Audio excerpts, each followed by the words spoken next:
Uh, on paper where the story's told, facts and truth, the legend grows. Lionheart's here with fire to spit. It's on paper with Anthony Smith. With Anthony Smith. All right, welcome back to On Paper. I'm Kelly Murphy. More importantly, as usual, that is UFC light heavyweight and the ultimate girl dad himself, Anthony Lionheart Smith. Anthony, how the hell are you?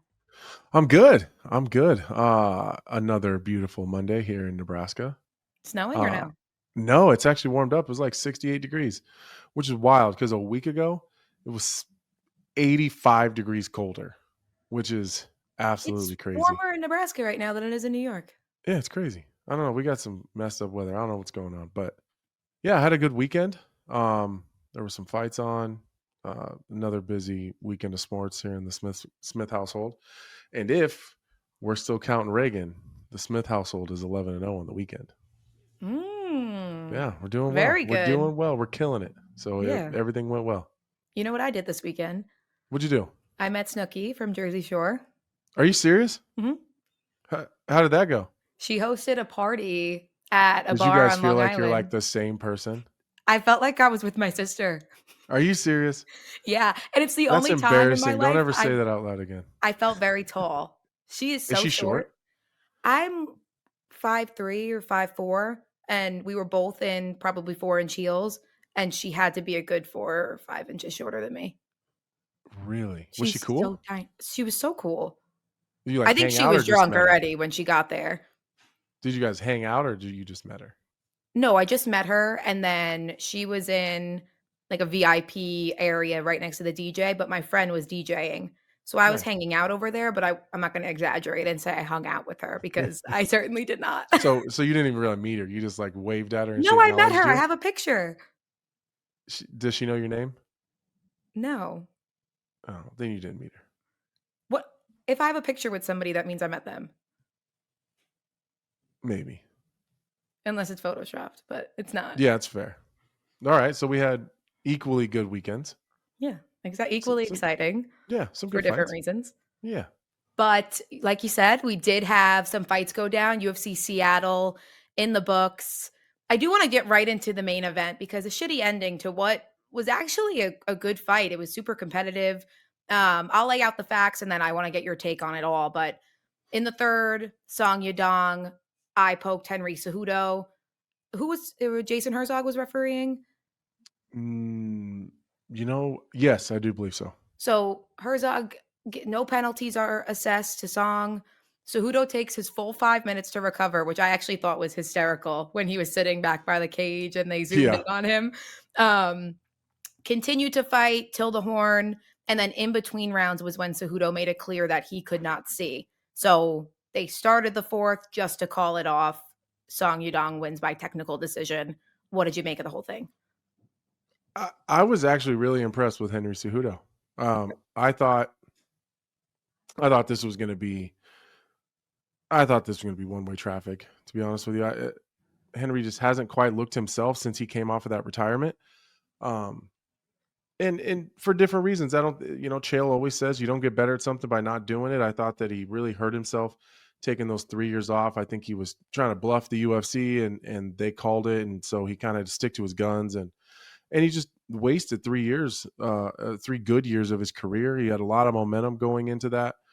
So I've always thought that was a miss for Henry. And he's a great analyst. He does a really good job of breaking down fights. He's a great coach. But some of those things do hurt fighters at times when you become too analytical. And we've kind of seen a different version of him every single time he's fought since coming back. I thought he was pretty competitive at times. He really had to bite down on his mouthpiece a few times to get Song to back off. I think he was definitely losing the fight fairly clearly, but it wasn't Song wasn't running away with it. He wasn't overbearingly dominant. I mean, it was competitive, and so I don't know, I guess my hat's off to Henry a little bit. I thought he was in it the whole time, and who knows what no injuries.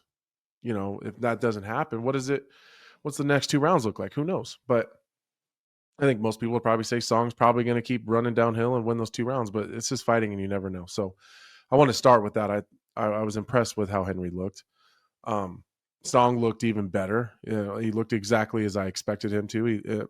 That kid is good. He's good everywhere. He's got no holes in his game. He's fast. His reaction time and his eyes, like his vision, is incredible. I couldn't say enough good things about him. In terms of the ending, it's just kind of unfortunate.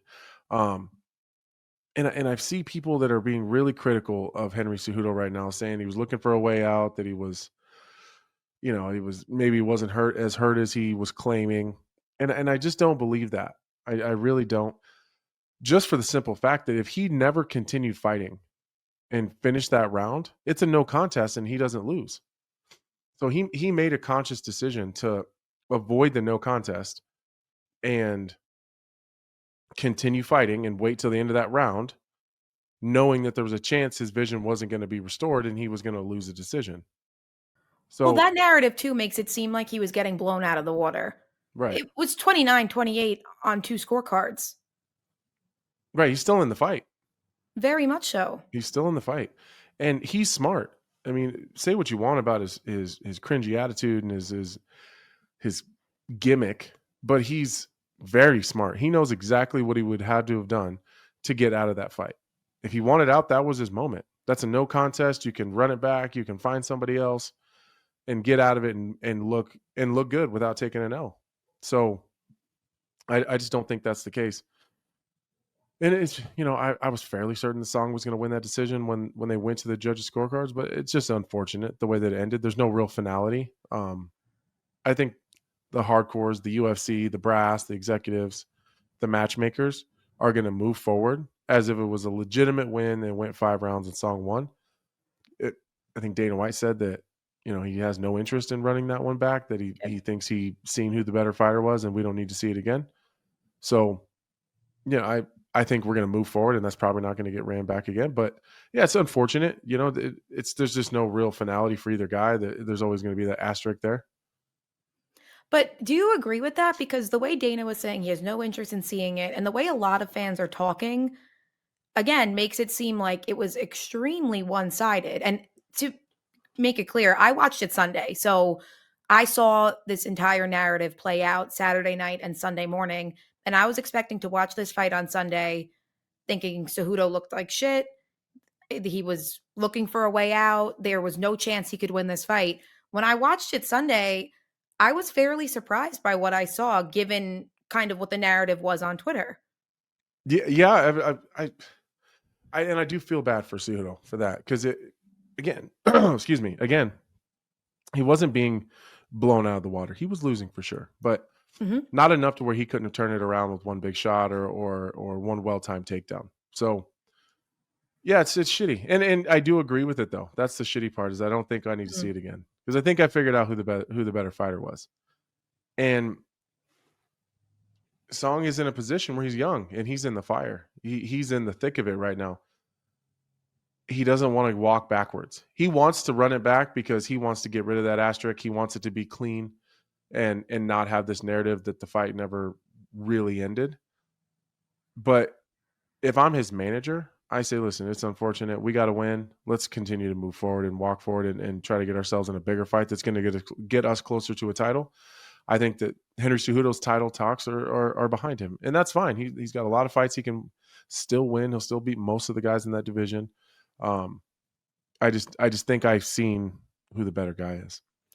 And that's fair. And we can definitely have a conversation about what a good next fight would be for Song Yadong. But I think the more interesting conversation right now is where Cejudo goes from here. And you alluded to it originally when you were talking about this fight, but I really think Henry Cejudo made the worst decision of his career, retiring and vacating his title back in 2020. He lost 3 solid years of his career. I think he retired kind of like as a power play, and nobody begged for him back. Like when Khabib retired after the Justin Gaethje fight, they're still begging for him. They're still begging for him back. For how long did Dana didn't really want to move on with the lightweight division? That we were still acting as if Khabib was the champion.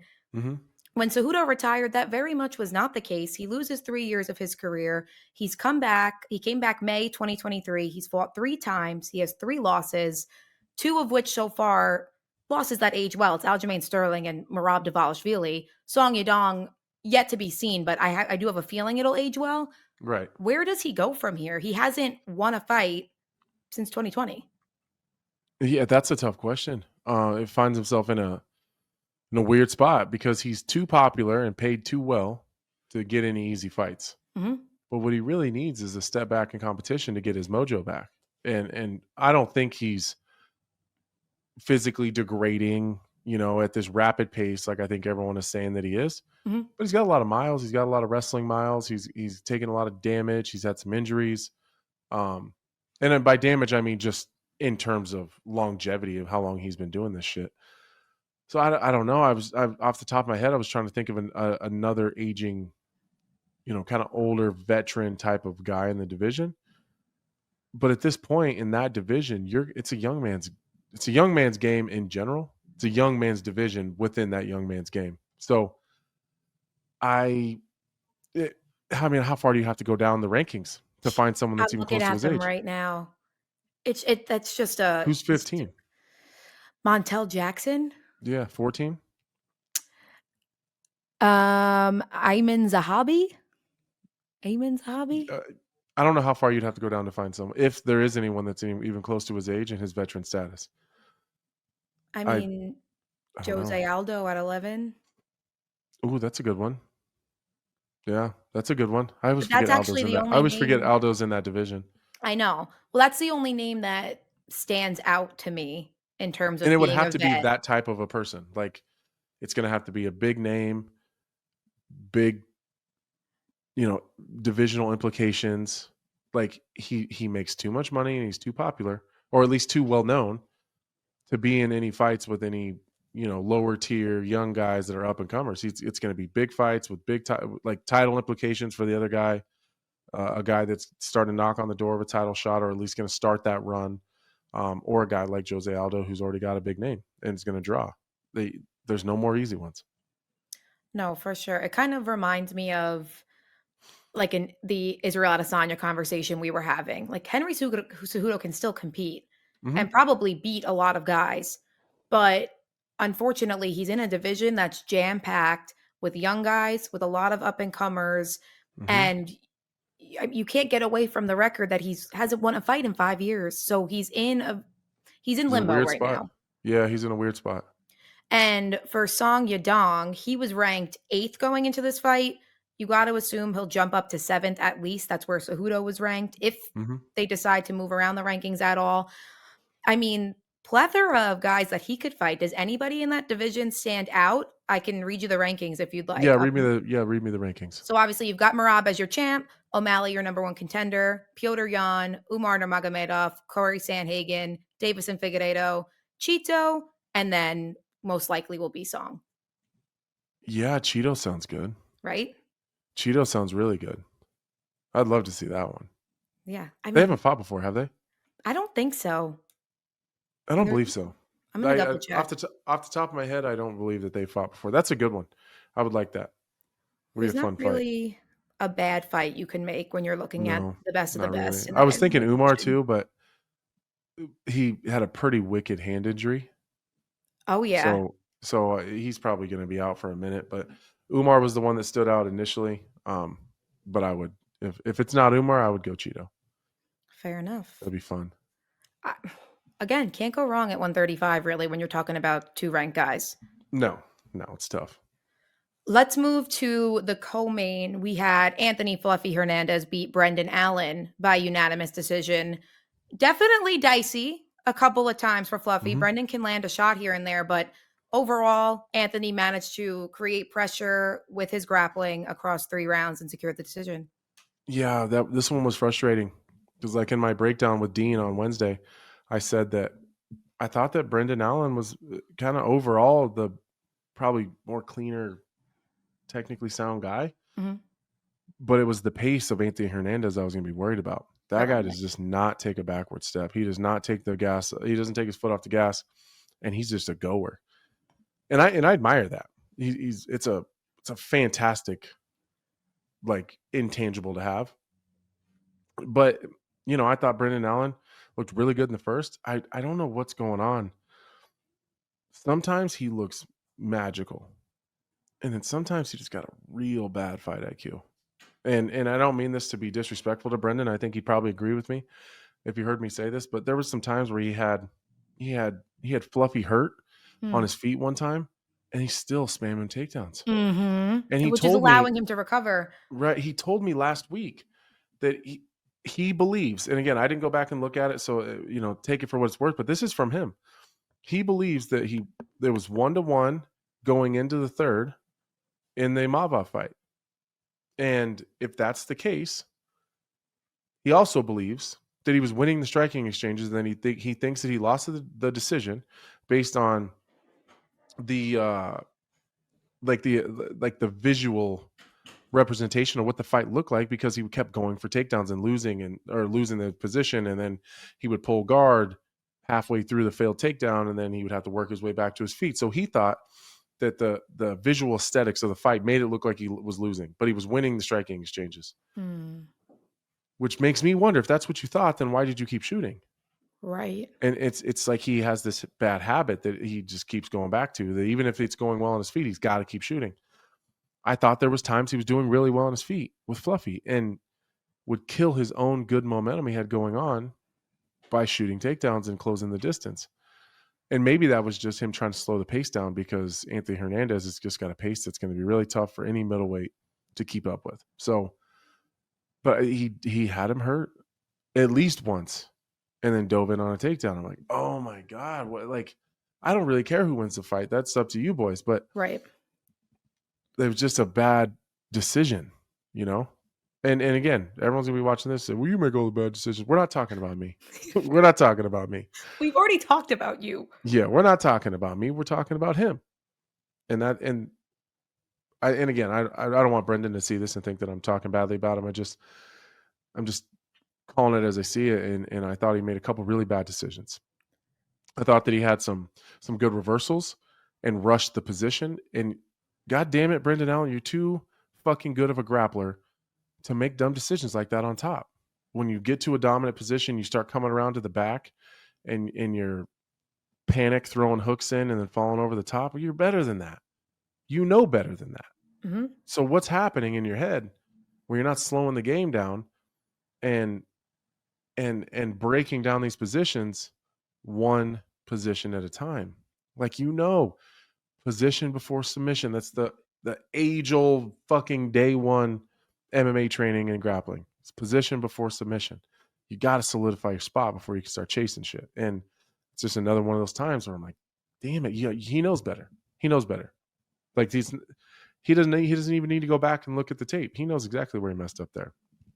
He positionally rushed some things and lost positions. He's not confident in his striking. He doesn't believe in himself. You know, and Dean and I argued last week where I was saying this exact same thing, that at times Brendan Allen doesn't believe that he's able to strike with a lot of these guys, which blows my mind because he's hurt some pretty good dudes on their feet. And Dean said, no, it's not it. He just got to get more comfortable. You can't get any more comfortable than having one of the top dudes in the world hurt from striking and then diving into takedowns. Like, well, and also, with all due respect, he certainly by far has the striking edge on Anthony Hernandez. For sure. That's what a I mean. Great matchup for him to stay on the feet. For sure. For sure. Or at least try to. Yeah. I mean, in my opinion, he's the much better striker. He could just do his best to stay safe on his feet. Don't take any big shots. Chip away at Anthony Hernandez from the outside, and hopefully you land something big, which he did, and then shoots a takedown. It's like, God damn it, Brendan Allen. At times I get frustrated. And again, I'm going to say this again because you guys are going to hear me say this a bunch. If Brendan Allen hears this, I don't want him to think that I'm coming at him. I'm just talking about what I've seen. So I don't want him to think I'm trying to be disrespectful. I'm not. But why do I believe in you more than you believe in you? I just don't. I believe that he has the ability to stand toe-to-toe with the skills and abilities that I've seen him use at times in short bursts. You see it in like little short stints to just focus, especially with a guy that's as good of a grappler as Anthony Hernandez. Mm-hmm. You have the takedown defense, so stand on your feet, bro. Stay on the outside, keep your hands up, bite down on your chin, on your mouthpiece, tuck your chin, and show me what we've all seen. We've all seen it. You can do it. But like, if you don't believe in it, like, I don't know. I just feel like I believe in his striking more than he does. I know, and maybe it's because I talked to his training partners too. Like I know a lot of. Well, didn't you even speak to him last week? Yeah, and I know some of his training partners, and they say that guy, when he's in the gym and there's no pressure and there's no stress, he's like a fantastic striker. So it's tough to see him go out there and, like, again, that not being disrespectful to Fluff either, but not fight to his ability. He's better than that. Brendan Allen he's better than that. It's the same argument conversation I'm going to have about Cody Brundage later. Right. Well, I also don't think it's disrespectful what you're saying. I think a lot of it, when Brendan goes back and watches the fight, he's going to think a lot of the same things. Yeah, he's just better than that. For he's sure. Just better. And so he's one of those guys, when I'm breaking down fights, I have to take into consideration another factor.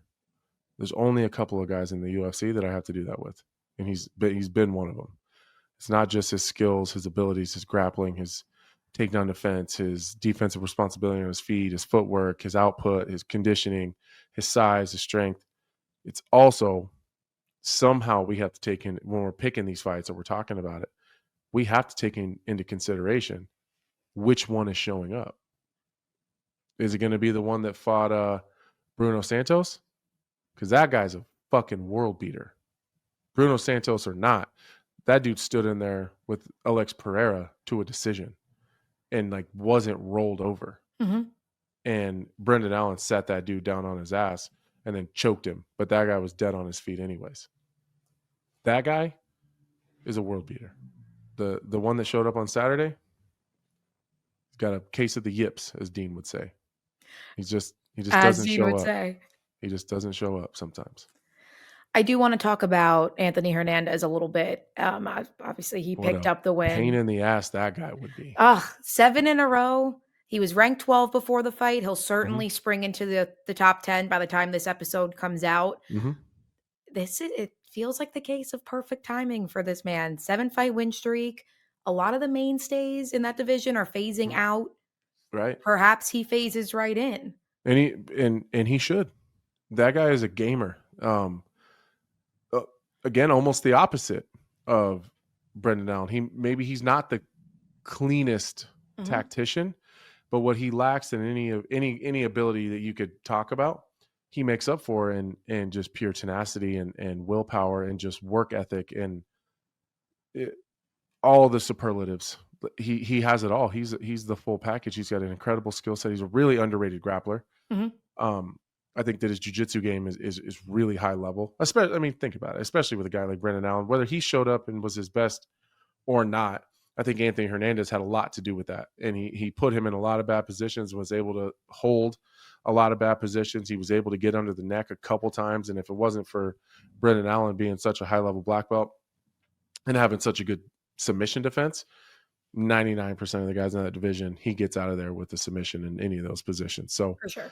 I'm not saying that he doesn't have a great skill set. I think if you just take where his skill set is, you just multiply it by 100 because of his intangibles. And the world is kind of his oyster right now. He can kind of do whatever he wants. He's got a lot of opportunities. He's got a lot of big fights that he can be taking soon. I can't really say enough good things about that guy. He's the full package. And what a frustrating guy it would be to fight him. He just never backs up. He never slows down. Even if you hurt him, he's still moving forward. He's got this ability to always fight every small he racks up lots of little wins on people. Like, he wants to win the hand fight battle, and he wants to win the foot battle if you're in opposite stances. He wants to always keep his back off the. Sometimes people will concede and be like, all right, I feel okay with my back on the fence. I can kind of hang out in this 50-50 position. Like, he won't concede that. He concedes absolutely nothing. He wants all these tiny little wins that a lot of people will just give up and say it's not worth the fight. I'm going to go somewhere else.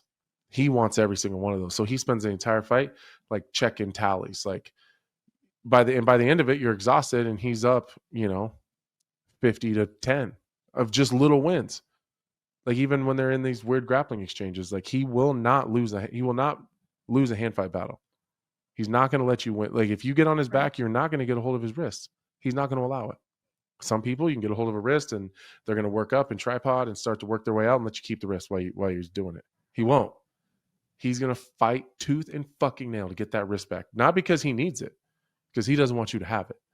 And that's a different mentality. It's a different mentality. What do you make of the people that say his fighting style is boring? Because a lot of times when you are this tenacious guy, and a lot of people used to say it about Merab before he became a fan favorite. And Merab's never changed his style. Never. People just like him more now. You just like him more now. They found out who he was, his fun, quirky personality, and people love him, but he's never changed his fighting style. And when you're a guy that's, tenacious and you have good cardio and you're consistently going for takedowns, a lot of people call that boring. But when you look at his record, it may not always be pretty, but 5 of his 7 wins on his 7-fight win streak right now are by finish. I think this is probably a hot take, but I think fans don't always know what they're looking at. And I don't mean that in terms of like the actual, because we don't expect you as fans to know the really small intricacies of the game. It's not your job. Just enjoy the fight. Mm-hmm.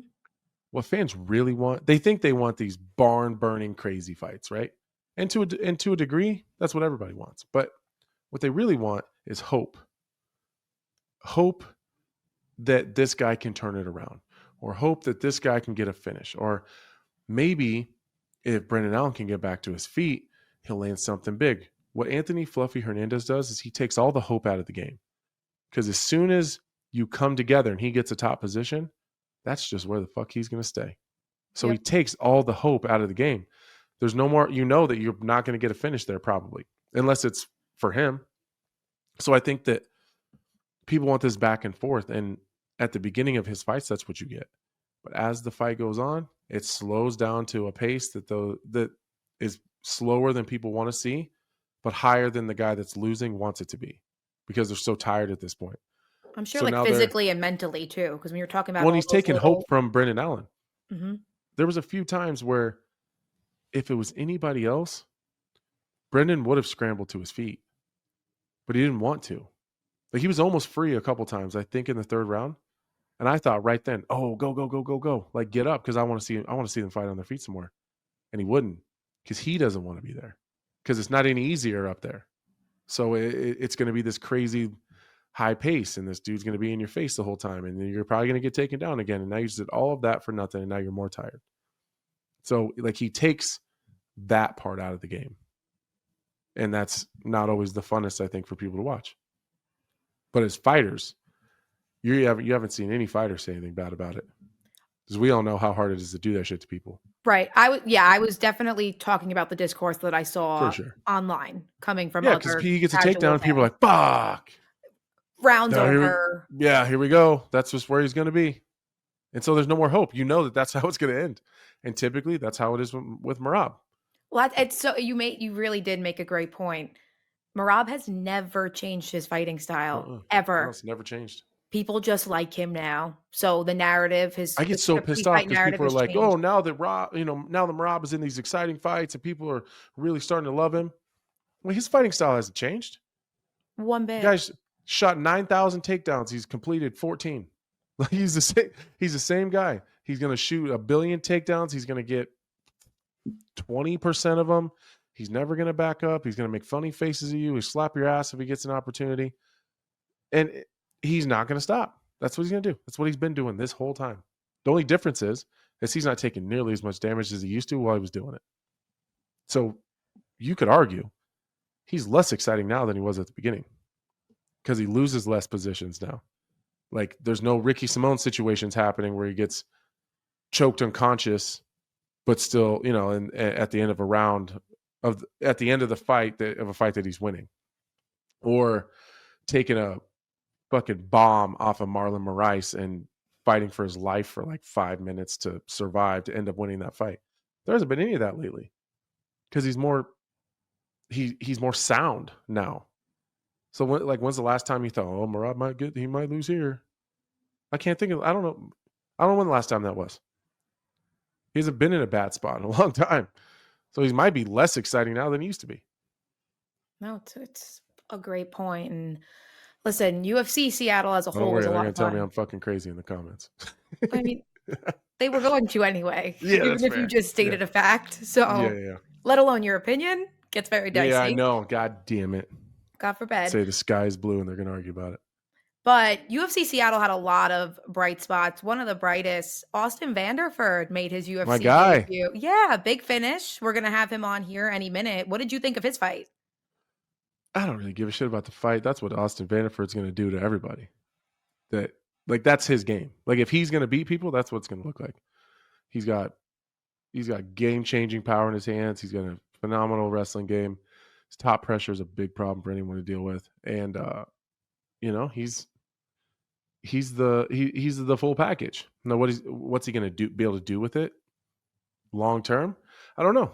I hope so. I hope he's going to do some really incredible things because I like him a lot. He's a good dude. I know he catches a lot of shit for being Paige VanZant's husband, but he's a great guy. He's a legitimate nice guy, and I just want good things to happen for him. All right, fresh off his UFC debut and absolutely fantastic win, we bring in Austin Vanderford. Austin, how are you doing?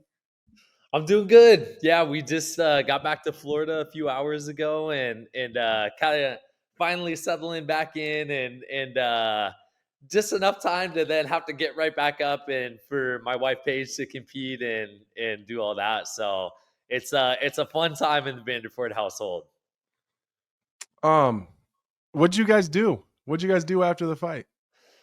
So my whole family from Alaska came out, and man, we just spent some good time with them. We went back. They had a big Airbnb, and just got to go home and kind of kick it with the family from Alaska and just enjoy each other.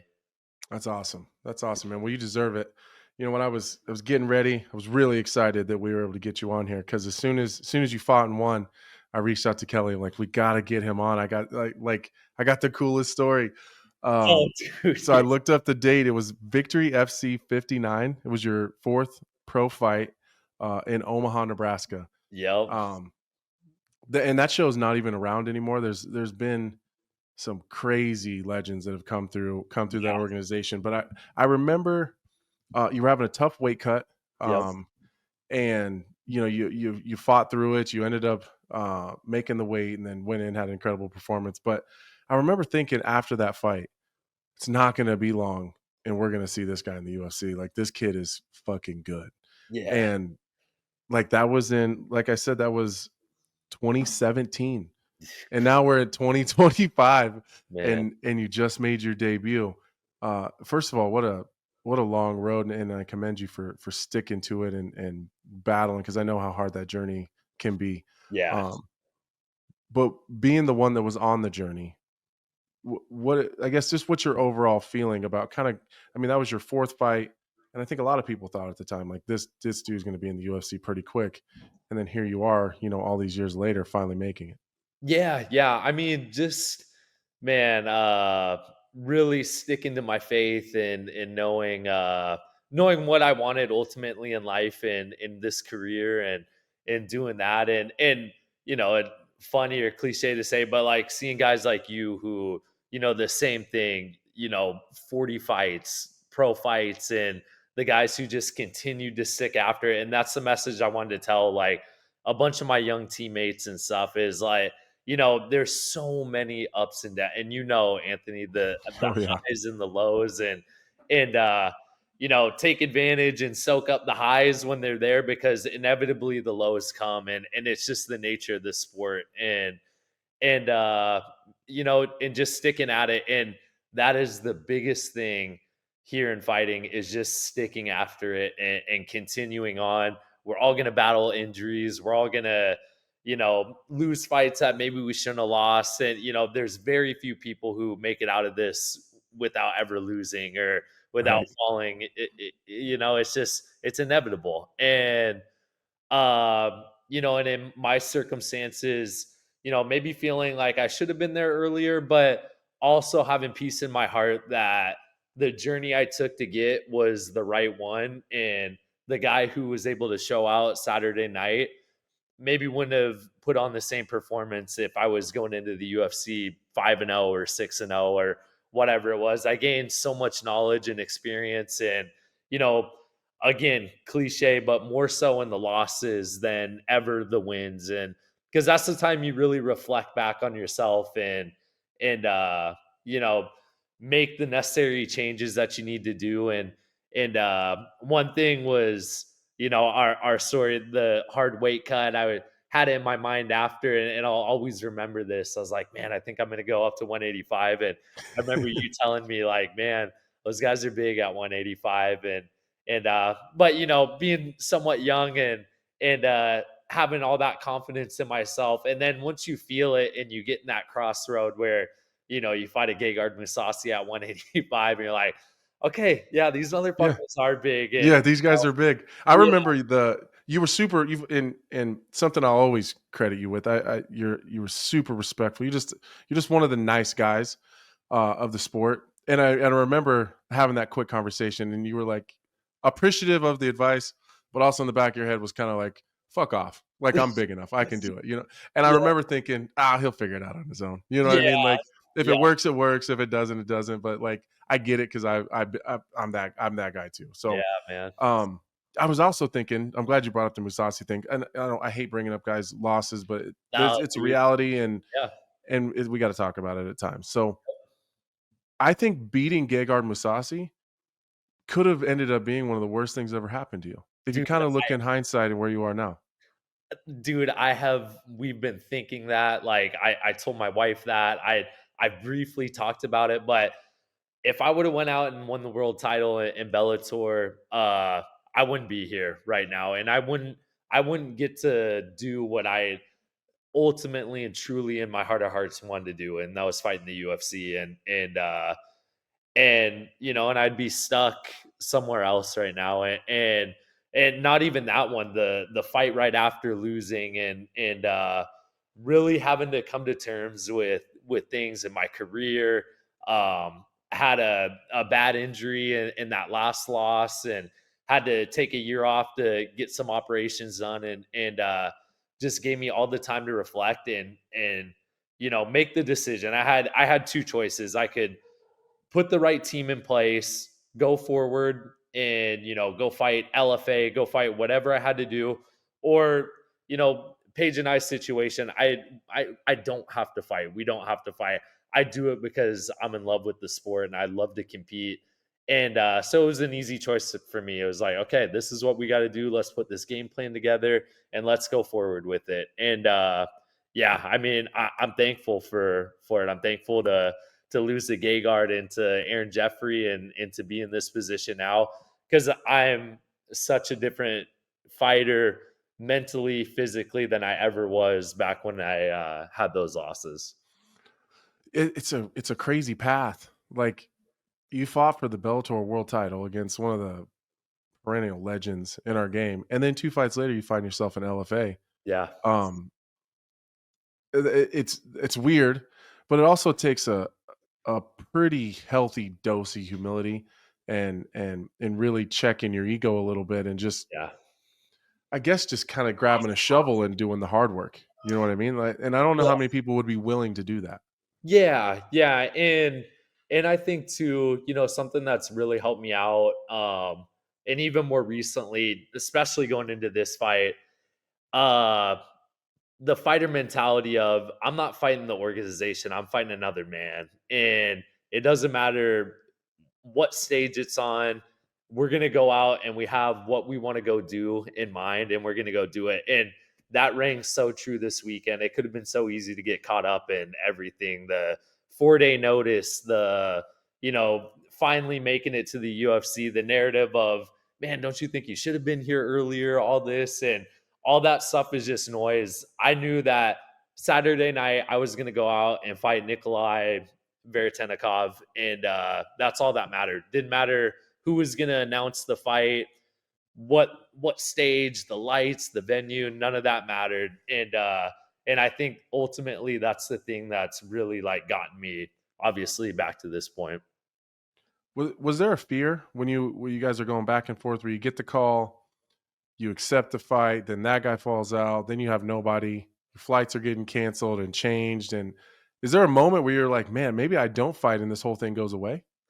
Yeah, maybe not fight this weekend, but I knew I was going to fight one way or another, whether, I had to wait another week, another 2 cards, 3 cards, whatever it was. But I got such a strong team around me, my head coaches, my wife, my, all the other small people who are involved, and man, we just stayed the course. And that was from the moment I got the call Saturday night from Sean, offering me the fight, accepting, it falling through on Monday, getting a new opponent Monday night, Crazy. and then him falling through Monday night. And then, we've got like 7 hours before we're supposed to get on a flight Tuesday morning. We had to cancel that flight, rebook another one. And I just kept the same headspace. If I went through the week going through a fight week cut and it didn't end up happening, I'm no worse off than anything. And I know I can handle it and do all that. So from the moment I got the call Saturday, I just kept the mentality that I was fighting that next Saturday, and I never really broke or wavered from that. That's an incredible process, man. And I'm glad that you're here. I'm gonna go away from the fight stuff a little bit because I'm super curious about just you and your life and you and Paige. I think your guys is what people see. I Yeah. think it's a lot of fun. It's Yeah. just it's a lot of fun. It's just being married myself is just, I don't know. I see you guys like, look at these fucking two, just having the time of your lives. It seems like. Yeah. What is it like living such a public kind of, because as fighters we kind of already live a little bit of a public lifestyle, Yeah. but with you two both being so popular and the eyes that come with being married to Paige VanZant, does I guess what's it like? I guess that's my I guess that's my Yeah. question. What's it like living such a public relationship with kind of someone as popular as she is? Yeah, I think there's a lot of things as far as, maybe maybe someone else in my position would feel like they were in the back seat, and obviously Paige is who she is, and we've always talked. I never expect to be bigger than Paige or be anything. We're just each other's best friends, support team, and never let any of the outside noise get in or creep in on our relationship and what we choose and all that stuff. And Does that take work? Like, did it start to happen at a point and you have to like actively make sure that you lock that out, or is that just a very natural thing for you too? I think it's natural in the sense that we're just special people who truly were meant to be together and to feed off of one another and stuff. Because never is, this might sound really weird, but I've never been jealous of anything, of her, of people seeing pictures of her, the position, the opportunity she gets. I've never been jealous, and vice versa. She's, never jealous with me, and we just understand each other so much and we trust each other so much that it's just built this bond. And I'm sure you feel the same feeling going into a fight Friday night. We're one sleep away from the weigh-ins or from the fight, and the only thing in the world I wanted was just to have my hand touching my wife, and just having her right next to me and stuff. And it made me realize like what's really important in my life. My wife, like my best friend. This is the person who gives me so much comfort, and it's just a natural bond. It's like Uh, your safe space. it's my safe space, man, and it's just created such a blessing of a life and stuff, and we really try to just enjoy all the moments and in the time. And man, I had the time of my life this past week, the whole fight week going up.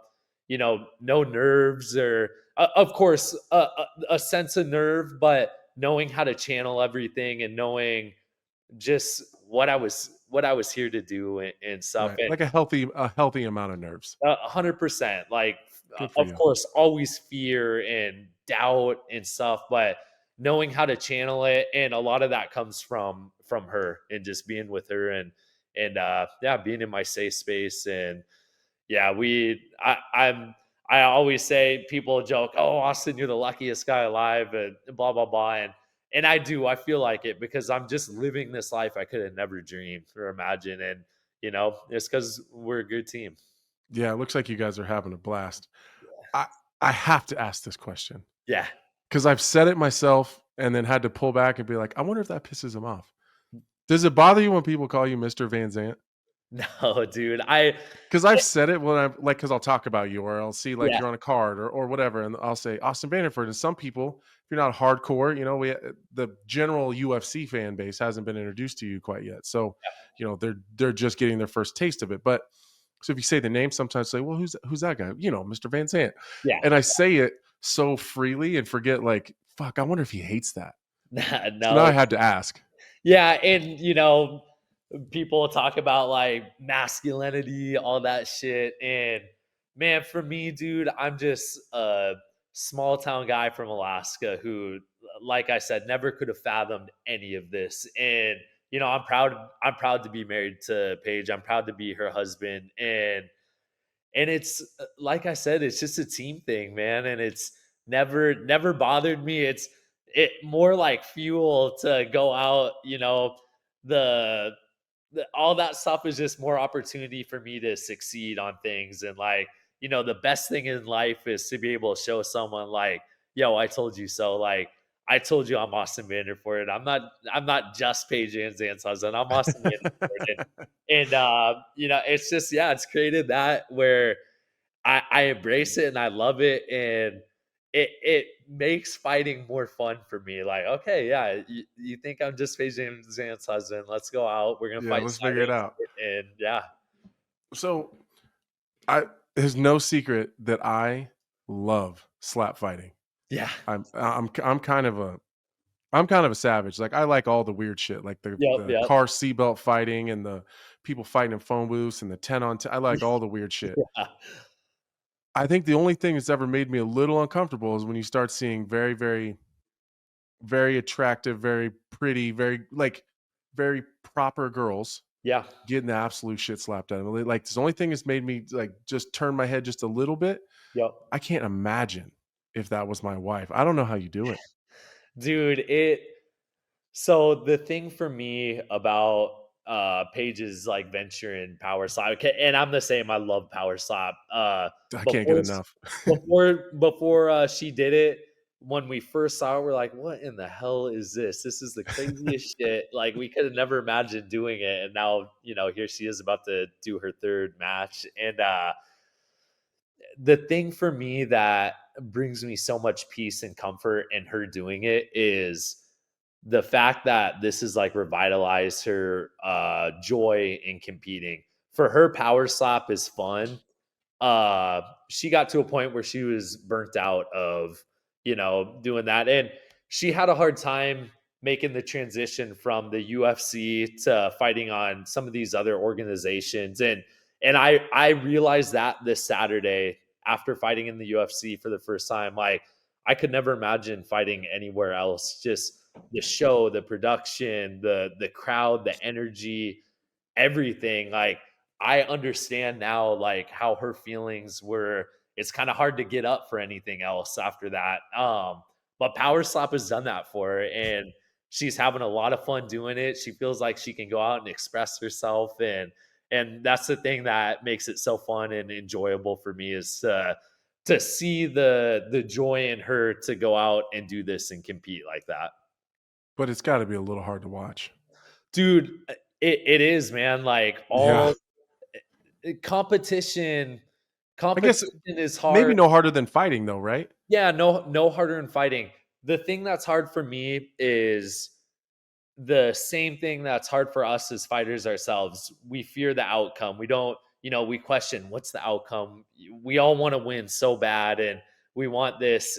And it's the same thing. All I want is just for her to go out and win because I want her to have this feeling right here, the enjoyment of after a win and not going home after a defeat and the dark place that you end up in and stuff. Yeah. And so for me, that's all that it's about. I know how tough she is. I know how hard she can slap. I know all that stuff. I don't in the moment, I don't necessarily fear her getting slapped. It's the unknown of okay, is she gonna win? Especially in slap, it's a lot more out of our control than MMA and Right. stuff. We can't defend ourselves, and it's Right. That's it's who crazy. can bite down and who can land Who the can take it? who can take it. So the questions of the unknown are more unsettling than anything else, really. You guys are absolutely crazy. It's All right, amazing. man. I know that I've seen you wanted to get super active, Yeah, um, and seemingly don't really care who. You just want to be active and get on that Miami card. yeah, I'm gonna be there, so I hope that you do. yeah, Before I let you go, you guys do live this super public lifestyle, and a lot of the things that you guys seem to do are documented a lot. yeah. What what is something you guys do that maybe isn't seen so much, like just in your free time when you're just hanging out or cutting away from fighting in the bright lights? Yeah, well, for one, I'm a super big. It's kind of known a little bit more, but I'm a big like sports card collector. Like I love. Are you really? Yeah, we both have fun. She probably thought it was the stupidest thing at first, and so nerdy, and but she actually enjoys doing it with me too, and we have a lot of fun just getting like boxes of cards and opening them up together and seeing if we can hit something I cool. love that. I didn't know that about you. That's Yeah. great. So yeah, that's just like a little something we really enjoy and love. And we're pretty just to ourselves people. We of course we're at American Top Team, this big super gym, but we just choose we're each other's best friends and we enjoy just being together, going out on a Friday night to dinner and stuff and then opening a bunch of sports cards. There you go. That's awesome. All right, man. I'm gonna let you get out of here. Go Awesome. enjoy yourself. You deserve it. Thank you, Um, man. not even just the excuse me, not even just the win, but Yeah. just sticking to the path and believing in yourself. It's an incredible story, and I look forward to seeing what you're gonna do, man. I really do. Yeah. Best of luck to you. Best of luck to Paige at Power Slap. Yeah. Yeah. Hopefully, you guys get a chance to slow down and kind of sit back and enjoy it a little bit. Yeah, for sure, man. After next weekend, we'll have a little bit of time and but I'm still gonna stay ready and hopefully something comes up soon too. So Perfect, man. Well, I'll see you soon. All right. awesome, brother. Yeah, thank you Take so care. much, man. Anthony, what a pleasure Austin is to listen to. I've watched him fight a couple times in Bellator, but I've never really listened to a long form interview. I really enjoyed listening to you guys chat. Yeah, I feel like we probably could have gone a lot longer too. I don't know. I don't want to keep him. He just fought. Um, Man, that guy loves his wife though. Oh my That guy god. loves his I wife. just Yeah, had I a love it. smile on my face ear to ear with the way he was talking about Paige Does and it their hurt your feelings relationship. that like you're never gonna find anyone like him? I'm sorry. I'm sorry. I didn't mean it like that. Wow. What I You meant know, was there's no, only it's one good. You don't Austin even reword Vanderford. it. There's only one Austin, and Paige got him. Does that hurt your Yeah. heart? Yeah, it does. I'm really happy for her and them and their whole relationship, but I actually Oh, couldn't imagine somebody speaking about me the way he speaks about her. So yeah, it does hurt. I'm Thank you. I'm so happy I can continue to call him Mr. Van Zant. It's no big deal. I loved his response to that too, because Yeah. I feel like 95% of men would feel so insecure about Right. having that title, Yeah. and he loves it. He wears it like a badge of honor. My man. My guy. Well, we're just awaiting Mr. Robert Whittaker. We've got a big show today. We just had Austin Vanderford. We're going to have Robert Whittaker on. You've always spoken really highly of Rob ever since I've known you and we've done the Sirius Mhm. XM show. You've had nothing but amazing things to say about him.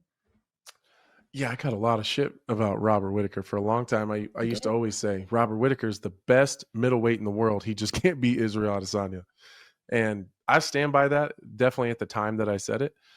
Uh, yeah, I think I find myself drawn to just the good guys of the sport. You know, like guys like Austin, guys like Robert Whittaker, big family guy.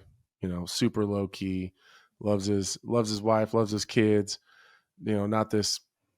If he wanted to be a maniac superstar, you know, he definitely could, and he just chooses not to. I feel like in some of those degrees, both of them are a lot like me. So you just find yourself drawn to people that you maybe relate to. But I've just always wished that I could do the things that Robert Whittaker has the capability of doing in the octagon. So some of it is just admiration. I wish I could fight like him. I wish I could strike like he does. I wish, you know, like I just wish that I could fight like him, and I'm sure a lot of people do. But yeah, just like I like his style, I like his game, and I think he's, for as great as he is, I think he's a little bit underrated. All right. Now we bring in the former UFC middleweight champion, the one and only Robert Whittaker. Rob, how are you? Good, thank you. Thank you for having me. Man, I know it's early where you're at right now, so I appreciate you jumping on here. What's been going on, man? How are you just generally? I'm good. I'm good. So after the last fight, obviously I had to get some work done on my mouth. Got all that done, and then I guess that was the perfect sort of excuse to just work on some new skill sets, take some time off, spend some time with the family, and yeah, you know, I feel like I'm in a much better place than I was back then. Nowadays, like I've been able to work some new stuff. I'm, you know, technically better. I've been able to work on some new projects as well. So yeah, I'm excited. I'm excited for the rest of the year. Yeah, man, you look like you're in a good place. What's the home life look like in the Whittaker house when dad's around a little bit more? You know, stressed. I get that. Yeah, the kids are wild, but you know they're the reason I do everything. But How old are they? my eldest is 9, my youngest is 1.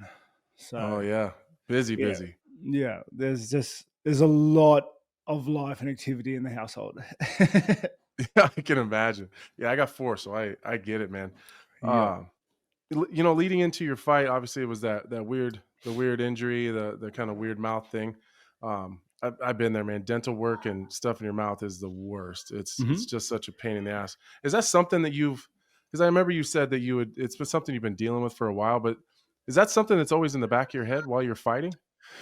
Yeah, definitely. And I guess I probably didn't realize how much it was there until I took the teeth out and don't have to worry about it anymore. Like it's really freeing not having to worry about some damaged teeth. The I did this. I injured my mouth when I was about 19, and it's just something I've kind of taken with me throughout my career. And I've injured it. I had injured the teeth in other fights. Drickus, the time I fought Drickus was another time I had my teeth were caved in a little bit, and I had to kind of fix. But yeah, it wasn't until Chimaev that like he just sealed the deal with those those teeth Oh that I yeah. had to get rid of them, dude. So it was good to finally have the excuse I needed to fix them. Yeah, what's the recovery look like for that? I'm assuming you pushed it off because you didn't want to have to deal with taking that time from being Oh, punched and hit and whatever. yeah, but also the advice I was given at the time, I think might have been wrong. Um, Right. or the science has just improved in the last 10 years. Like I said, the injury was a while ago. So um, honestly, the recovery time was excellent because it Oh wasn't. wow. I wasn't waiting really for anything to heal. I just took him out, threw some implants in, and now I'm right as rain. Right? Right. Yeah, easy enough, I guess, right? You Yeah. brought up you brought up, you know, Drickus and Hamzat, and I'd be I'd be weird if I didn't think about what a shit timing for both of those for that thing to kind of flare up in both of those situations. Kind of super important fights at the time. Yeah. I'm not by any means making an excuse for those fights. Like I still got punched and I still got put in that face cranked. Right. I don't think the problem was the teeth as much as letting myself get in those positions. Right? Yeah, it doesn't help though, right? And again, I'm not trying to give any excuses here, but I think that just some context, that's two tough guys and shitty spots to be in when you got something you're dealing with. What do you think of Drickus? He's been such a weird guy for me to break down. He's made me look really fucking stupid a couple times. When he was fighting you, I said some of the most ridiculous shit in hindsight where I couldn't imagine a world that existed where Duplessis got a win over Robert Whittaker, and he was not happy about that afterwards. But again, I kind of stand by everything I say. Like it doesn't look right. It's hard to evaluate from the outside. I guess I'm more curious, just fighter to fighter, like what is it and what makes him so different and effective? Well, what makes him different and effective is just that he breaks all the conventional rules of fighting, right? With just honestly in like unstoppable mental ability. If you're not willing to die in there like he is, right, you're not coming close to taking away the belt off him. Like you need to get in such a headspace for the fight that's about to ensue with him that you can at least meet him on that level. That's the first stage of beating him. The second stage is obviously he's physically top tier. He knows how to throw punches. He hits hard. He knows how to grapple. He's got that heart, that knack, that grit, that grind that gives people problem. And I think that combination together is why he's like just still beating people at the top of the game, why he's the champion right now. So and I still stand behind this. I think that I believe that you and Hamzat are the two people that are probably best situated in terms of their skill set and their abilities to beat him. When you kind of go back and look at the Strickland fight, I think the first fight maybe gave us a false kind of sense of what that was going to look like in the rematch. And it did seem like maybe Strickland wasn't as willing the second time after already doing it once. Is that kind of how you looked at it as well? And my biggest thing was like watching that first fight, Strickland was the champion and he lost the belt by decision. Okay. And then we look at it, we put them into the second fight. And I think to myself, what can Strickland do differently to get a different outcome? And honestly, he wasn't fighting. He didn't change anything. And we saw that. We saw Drickus had evolved, had gone through hard fights, had made some changes. Like we saw him get better in the time that they fought. When he fought Izzy the second time, I thought he was a better version of himself than when he fought Strickland. Strickland was on the bench. He was just chilling, waiting for that fight. So that was always my biggest sticking point with who's going to win that second fight. Because now Drickus has the belt and he won the first time without it, sort of thing. Right. Then you're going to be more motivated to keep it and familiar, I suppose, after already being in there for 5 rounds with someone. Well, exactly. And he's got the confidence that he can beat him. He's beat there. Because I think Strickland's and Drickus is to a degree, okay? But I think Drickus is harder to kind of counter. There's is familiarity with the styles. So I think Strickland coming into fights is very awkward to fight against because he's just got that poppy jab, those teep kicks, and he's kind of always in that space the entire fight, right? But once you get over that, you can kind of be like, okay, I know what to do. Drickus was kind of working it out the first fight, whereas Drickus doesn't really have a game plan. He doesn't really have like a structure on how he strikes. He doesn't know what he's doing next. You know what I mean? So how do you deal with that? Yeah, exactly. I think it's much harder to counter than say Sean Sile is. And this is just my opinion from looking on the outside, dude. Yeah, and like one's more predictable than the other. It is crazy with Drickus. Like I remember when I was fighting him, and I remember that first round. I vividly remember thinking, like, man, he's so slow. Like I was just waiting for the other shooter. I was like, where's the trap? Where's the counter? And the thing was, like, there was no trap, but he just doesn't stop. Yeah. And then like you do something, and then I'm getting punched in the face, right? And it hurts because he hits hard. Like it's like That's wild. it's such a weird experience, you know. And Yeah, what a frustrating mind fuck. yeah, man. And he's such a tough guy that he'll fight for every position. There's no like I said, you need to be in that headspace to beat him. So yeah, mate, he's taking his own style and just beating everyone up with it. Yeah, it's crazy to watch. Since we're kind of on the talking about Strickland a little bit, you know, if you look at the top 8 guys, including Drickus, so the top 9 guys, yourself being 5, you've already fought. You know, there's only 3 guys you could fight that you haven't fought before.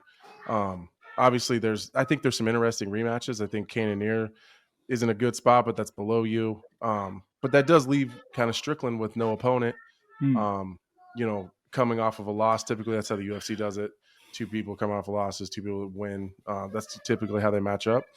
Is that something that interests you, or are you looking at something different? Because I don't know. I kind of look at the Imavov matchup too, and it kind of seems like he's probably going to have to fight one more time. If you had to pick, would either one of those guys interest you more than the other? I think Strickland makes a good argument to have because I feel like we've both been in that top sort of pond for a while, circling each other. I feel like, like for whatever reason we haven't been matched up, but we've both been in proximity for a while, and it's most likely the fight to make. I'm excited by that fight. Like I look at his style and I find it curious. Like I find it exciting to try and work out. He's a tough dude. But yeah, I think I don't know. I'm really proud of my skill set and confident in my skill set. I know I've had off days, but Me too. mate, you work through them. Like you're working, out, right? You figure it out. I'm still putting things together sometimes. So that's interesting to me. Like you've been at the top of this division for so long, and when I was kind of just writing down notes and kind of looking at things and kind of your activity, you know, 2022 you fought twice. 2023 you only fought one time, but you were super active with 2024. It's a lot of opportunities for you to have never fought Strickland, I guess is my point. And then I look at how long you've been at the top, and as I was like kind of circling around like who was around at that time, Strickland kind of wasn't really there for a long time. He was always kind of on the outside of that bubble that you guys had kind of created at the top of the division. And then he kind of just came exploding in. I guess I'm more curious, what is that like when you are in that bubble at the top and one of those guys kind of breaks in? Well, it's happening right now, you know, with like Imavov and all those other guys, right? It's just like a changing of guard, right? And I guess that's what makes the whole thing exciting and fun. It's kind of like one of the biggest draws to fans watching the sport, but also as a fighter myself, because I lost to Chimaev, right? And don't get me wrong, I want to run it back. Haven't worked out how to beat him yet, but I want to run it back, right? But it's like you're only ever a fight or 2 away from fighting for a belt. If you're in that hemisphere of like top 10 or top 15, right? Strickland, exactly as you said, is a perfect example of that because he was kind of just journeymaning it for a long while, and then he had 2 good wins, stepped in at Israel last minute and just took the belt from him and was champion. You know, it is so cool. There is opportunity and doors opening everywhere you look, and mate, it's just exciting. I lost to Chimaev, but I know that if I put on a good win or 2, which is what I'm working towards, right? That I'm right there still. I'm right there, and I don't know. It's fun. It's fun. Yeah. It's crazy. It's crazy. So speaking of crazy and fun, I was blown away when, you know, I started seeing these social media clips and these training videos and these just real cool interactions, you know, with you and Izzy. So you guys have had this just kind of I don't know. It's just a pretty intense rivalry, but it didn't seem like there was a lot of hate there. It was just super intense. But I guess, what is that like? Like, how is it hard to put that to the side and forget about the fact that you guys had these, pretty intense rivalries, but I guess at the same time, you guys, I guess, generated a shit ton of money, had some really incredible fights, and did some cool things together. I think you would understand a lot. You would understand it like really well. It's just that no one understands us. No one understands us quite like our opponents. You know what I mean? Right. They see what they go through. They know what you go through. And when you fight each other, you have such an understanding of each other's heart and soul that it's very hard for anything else to come close to that sort of feeling. And I guess that's where like respect is really grown and nurtured, right? Mm-hmm. Mate, 10 years ago, I would have hit Izzy with my car if I could have got away with it. Like, dude, like, just not kill him, but a little nudge, you know what I mean? Right. like, I don't think it was out of hate. It's just like, I'm just that sort of guy. Right. But I don't know, you get to a point in your career that's like, because we've fought twice now. We've been at the top of the game for so long. We've both been in the industry for so long. Like you get tired holding on to those things. You know what I mean? Yeah. There's so many other people to fight. You don't need to hold those grudges. Like I could pick another 50 guys out of a hat that would fight me on a win. Right. So like it's cool to let those go, especially when we're considering why I took the leap to go meet him and go over there to their team and stuff like that. Why me and my coaches and my partners and that went over there just to suss the bodies out, because we're so close in proximity, excellent training partners, putting it together. It's it's only really been a positive outcome. Yeah, it's almost silly to be that close to another elite level person that knows exactly. I mean, really, I tell people all the time, it's always that, like you said, it's that cliche. No one, you leave a piece of yourself with that person. But I always say that you're never more your truer self than when you were in a fight.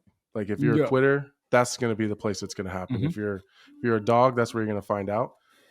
But I suppose opponents like know you probably better than anybody in the world definitely in terms of your athletic ability. So I suppose working with a guy like that knows you intimately at the level that he does is probably a big help, because then now you guys can set that shit aside. You're never going to fight again.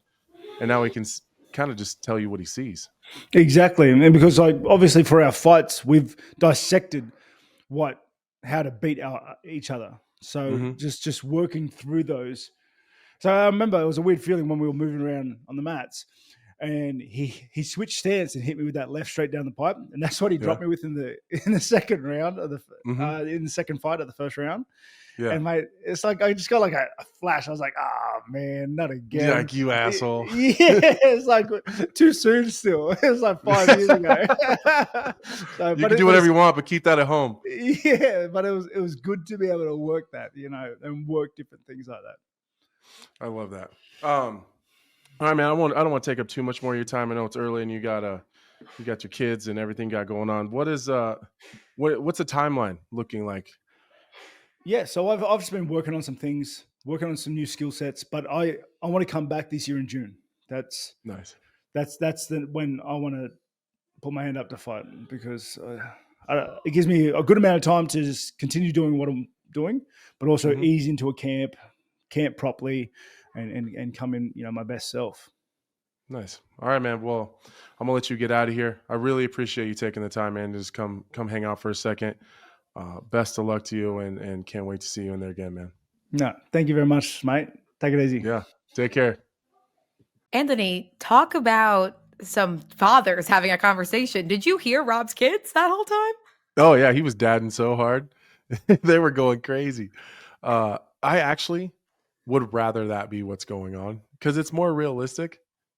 Because there's definitely 1,000%. I got this nice double door right here, and sometimes I'll have to listen back to that part of the episode to see if you can hear it. Sometimes my kids are in full on fist fights, and sometimes the doors here are glass, and so I'll see them kind of scurry by in a fight, and I'll just ignore it and pretend like I didn't see it. But I appreciate the realness of Robert Whittaker for sure. No, I loved it. At first, I didn't know. You probably never get a guy like that either. No. At a UFC champion on Okay. top of it? Okay, Absolutely I'm done not. shitting on you. I'm sorry. Thank you. I'm done. I do a lot, and I'm just getting shit on, but it's fine. That's fine. I wasn't sure at first if it was your kids or Rob's, and then I was like, I feel like Anthony would have been screaming at his kids already. See, and I feel like Rob would have appreciated that if I said, "Hey, Rob, hold on a second," and then just told my kids to shut the fuck up real quick. I think he would have been like, "Yeah, I get it, totally get That's it." how I knew within 1 Yeah. minute. I was like, nope, those are Rob's kids for sure. It's cool him to do that at like 8 a.m. too. And he had to get to training, so he just Yeah, jam nice packs guy. the morning. Yeah, he's a great guy. Now And a then lot he of had to go really fun referee. things to say. Oh, for sure. His For Izzy sure. response had me cry. He's like, I would have, if given the opportunity, hit him with my car 10 years ago, not killed him. I was like, And I don't know if it's fucked up but when he said it, I went, yeah, that makes sense. That checks out. I Because there's didn't guys know. that like I would have definitely hit with a car. Like in our day of rivalry. Like there was once upon a time I would have hit Ryan Spann with a car. Really? For sure. He Yeah, I was don't know under your skin like that? Yeah. I don't know. Interesting. Yeah. But yeah, I I'd don't know. I'd still back into him in a grocery store parking lot, probably. Just to show him who's boss. Just to get the fuck out of the way. I'm still here, bitch. Yeah, get the fuck out of the way. Oh my God. I tried to get him for my retirement fight. Really? Yeah. That would have just been too much. It was just a joke. They were like, he's going to heavyweight. I was like, I'll go to heavyweight.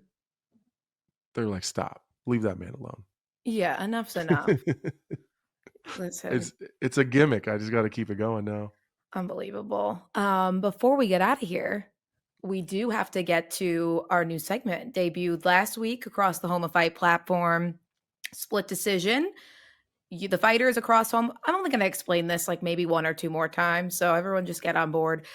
Fighters across the Home of Fight platform. So Anthony, Gilbert Burns, Hanacho Moicano. We can probably just take mine because those boys didn't do too good.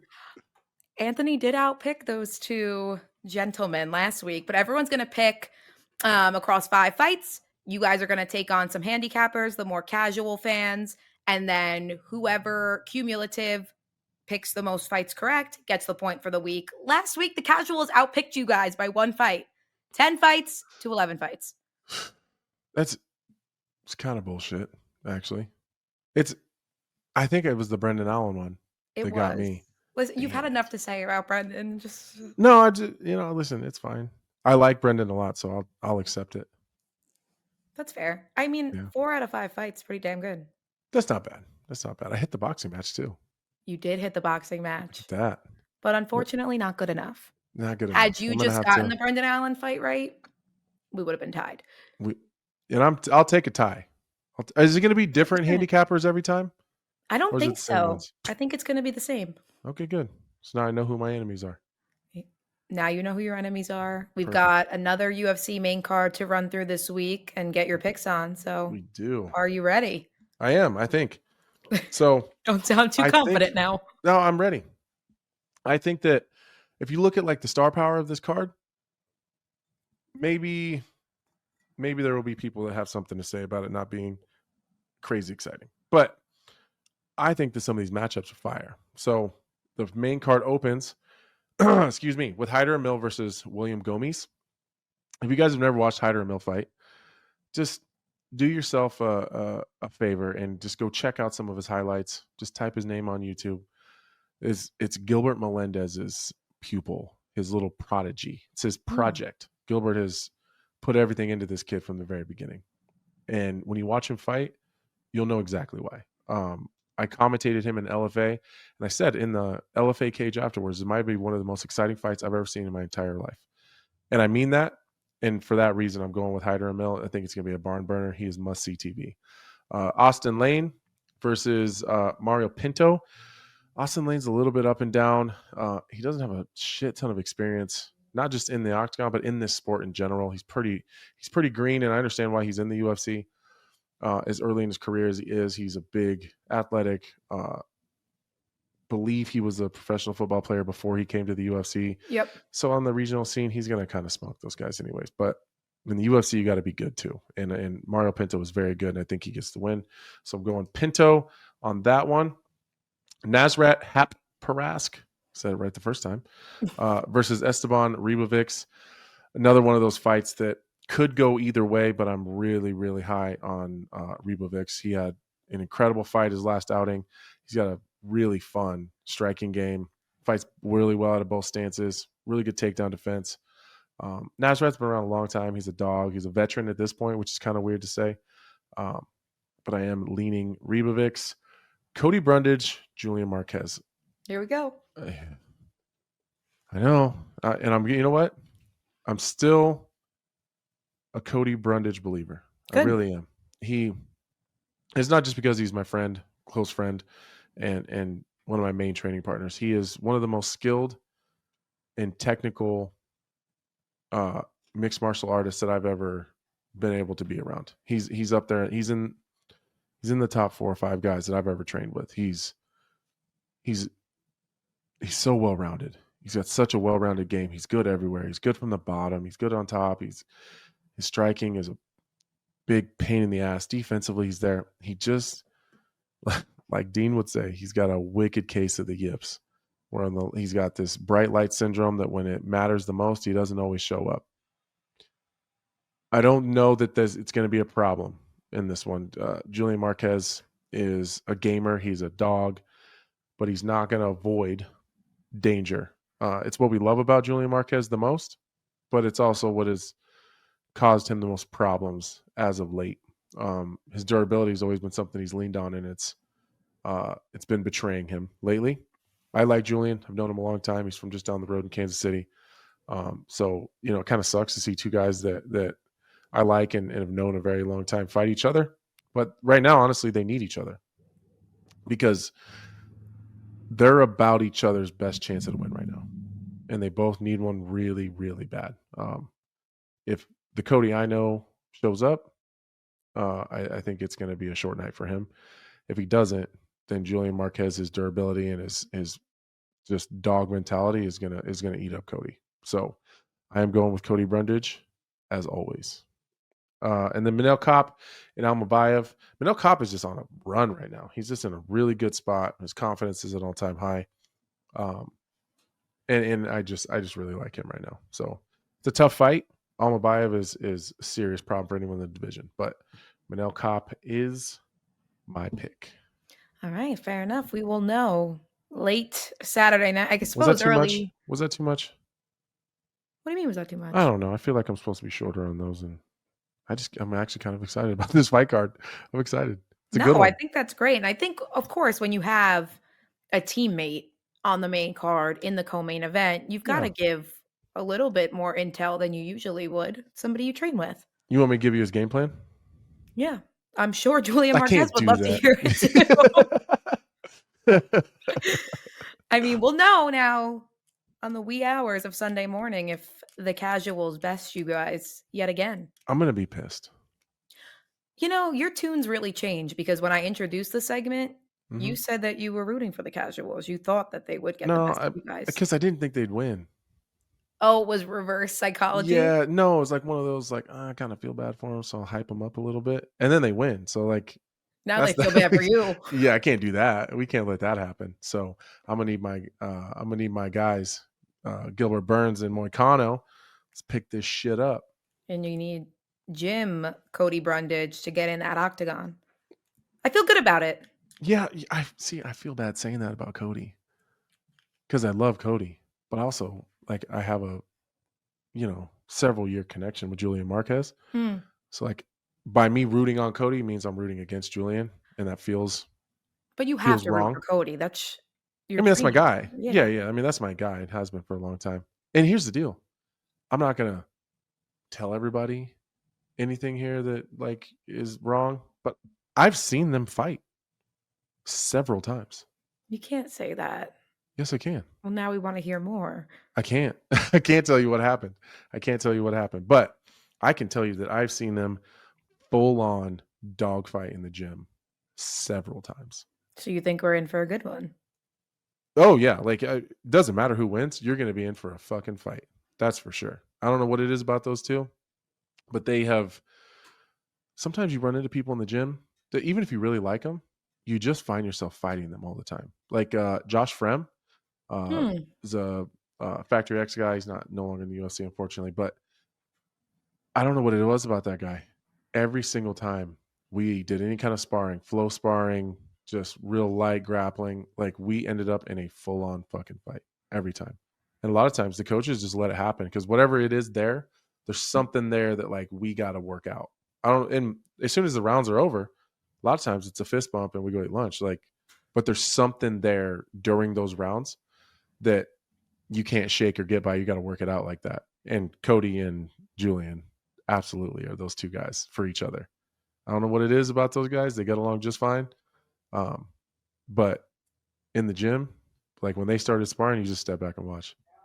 Well, I'm excited to see it. I'm excited for the fights this weekend, excited to talk to you about them next week. But I think that's all we've got for this week. Huge thank you to both Austin Vanderford and Robert Whittaker for the time. Those were two fantastic conversations you guys had. Yeah, I had a lot of fun. I'm glad that they came on. It's an honor to have those two guys come on and come chit chat with me.